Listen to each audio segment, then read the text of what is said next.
Teacher burnout is really bad right now. Hi, I'm a music teacher and this is my life.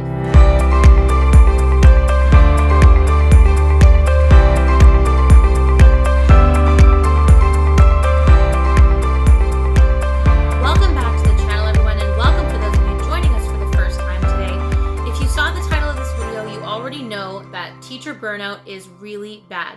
Now, at the time of me recording this video, it's October of 2024, and a lot of teachers are feeling like they are overworked, stressed, burnt out, and at least I can speak for myself when I say that I may be at an almost new high level for me, especially as someone who teaches in a publicly funded school system. And it's safe to say that based on news articles that have been published from one news outlet after another, that I'm not alone in feeling this burnout as a teacher in a publicly funded school system. So today is going to be part one, where I'm going to be sharing with you 6 reasons as to why a lot of teachers feel like they're overworked and overstressed. And based on what we're seeing in the research, a lot of places have either teacher shortages or it's that people are choosing to leave the profession. So let's jump in. Remember to give this video a thumbs up if you can relate, subscribe to the channel, and ring the notification bell so that you're up to date on all future content on this channel. The first thing I'm going to talk about is that classroom behavior has gotten worse since the pandemic. Since we all had to learn and teach from home online, a lot of people in their high school and elementary school years didn't have the same exposure to socialization and learning a lot of the classroom expectations that teachers have in late elementary school and early high school. One of them being that you should raise your hand if you have a question, that you shouldn't just speak out of turn, and that if it's a test, you shouldn't be turning and talking, that you shouldn't be flipping your head backwards up like this to see the person sitting behind you. These are things that I never thought I'd have to explain explicitly to students, and yet it's happening in my classes right now. So definitely classroom behavior is worse, and when I try to set the expectation and I have classroom rules, it's a mixture of students who will follow the rules and students who won't, and they don't care some of the time. The second thing that I've had to deal with is having limited support, whether that's from not having an educational assistant in a classroom or not having administrators who are supportive and so on. It makes a huge difference if your principals or vice principals are going to support you and back you up, especially if you have a student or parents who are particularly difficult. And I know at my school, we only have a handful of educational assistants, and there are only so many classrooms that they can be in at one time. And so while I think my class would really benefit from having an educational assistant in it, unfortunately, my class doesn't have one, and some of those days end up being very difficult to deal with. The third thing that I think a lot of teachers have to deal with is what's called decision fatigue. We as teachers have to answer tens of thousands of questions and make so many decisions in a day that it's kind of a good thing that you can't really see what's going on in our mind, because we have to make all of these micro adjustments to our lesson plans based on if the announcements run longer, if students are disruptive, if there's a fire alarm that goes off unexpectedly, or if someone makes an announcement, or any of those things. And so by the end of the day, we're just so exhausted from either answering questions or having to make changes to our plans that we get home and we don't really want to think about what we're going to have for dinner, because that's just another decision we have to make. And it sounds minute, but it really is tedious, and it's a constant thing in every teaching profession, regardless of the subject level or grade level that you teach, and it's every single day of your career. The fourth challenge that I know many teachers out there can relate to is having unsupportive parents.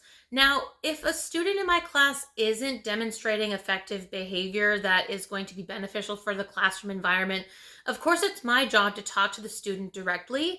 If that student is either not willing to listen to me or will listen but then choose not to follow the instructions I give them, it's important that I then reach out to parents and let them know what's happening in class, because you never know if the parents are aware of what their child is like in school or not. But when you have parents who back up their child's poor behavior and insist that their child can do no wrong, that you as the teacher are making mistakes, well, how dare you be so picky with my child or anything like that?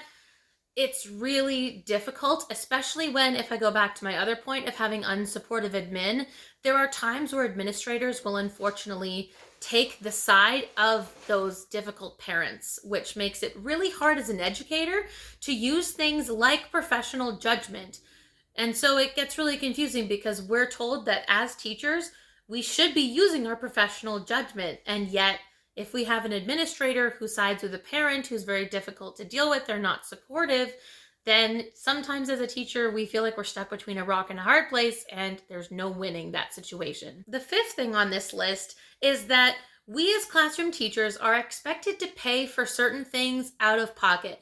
Now, things that are school supplies like pencils, erasers, tape, or things like that can usually be ordered through, for example, a department budget if you're in a high school. But I remember people would say in staff meetings last year that, oh, in a student voice survey, students really valued having a classroom that was colorful and well decorated, but school budgets don't cover that. We as teachers are expected to have these beautifully decorated classrooms and given no funding for it. So we're expected to pay out of pocket in a career where, again, like I said in last week's video, we are not really able to negotiate any salary raises, and we'd have to do all of the fundraising ourselves if we didn't pay for it out of pocket.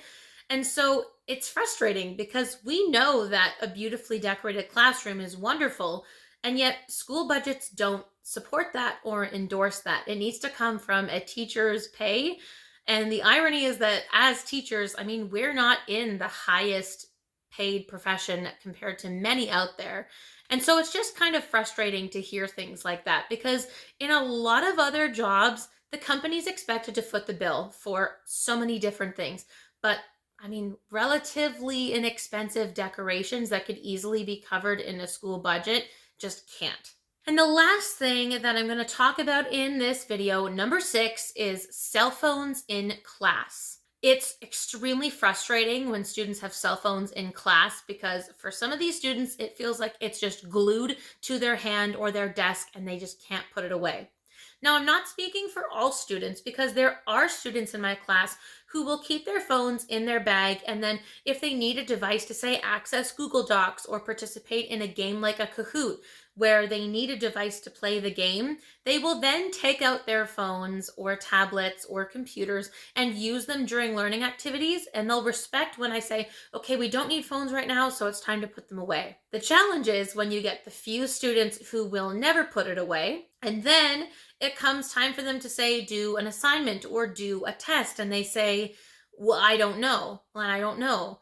And you as a teacher know that if they just put their phone away, they'd be more engaged in lessons, they would be listening, they'd be participating in class discussions, they'd be asking great questions. But there's only so much that I can do. Now, the Ministry of Education, where I work, does have a mandate out about the use of personal media devices, which in a lot of ways as a teacher has helped because there are students who understand that this is part of the government's rules for all schools in the province. And there are students who don't love this rule change, but they're at least willing to respect it. And it's taken some time to adjust, but they're doing all right. And there are other students who just refuse to put their devices away, and I contact home. It's an ongoing battle, and it's frequently asking them to put it away, and the students choosing not to engage. So needless to say that all of those things are just some of the day-to-day things that teachers deal with that can burn them out. Classroom behavior is often also deregulated because of their cell phone, because they're not paying attention to their classroom teacher. I'm a month into the school year, and I'm still surprised at how many students who are in my class every day don't know my last name. And my last name is actually on the wall of my classroom. So I don't understand how some of them just say miss or teacher. And I have to tell them, hey, it's this. And I point to the wall, I tell them how to say it. But anyway, thank you so much for watching part 1 of this video. Stay tuned for part 2, which is going to tell you a little bit more about the behind the scenes aspects of teacher burnout, maybe less so the things that you would likely see if you walked into our classrooms, and some of the things that we deal with outside of our classrooms, but still as part of our job. If you can relate to this video, be sure to give this video a thumbs up, subscribe to the channel, be sure to follow us on Instagram, and like I said, I will see you right back on this channel next week for part 2 of Reason reasons why teacher burnout is bad right now in 2024. Thanks so much, everyone. I'll see you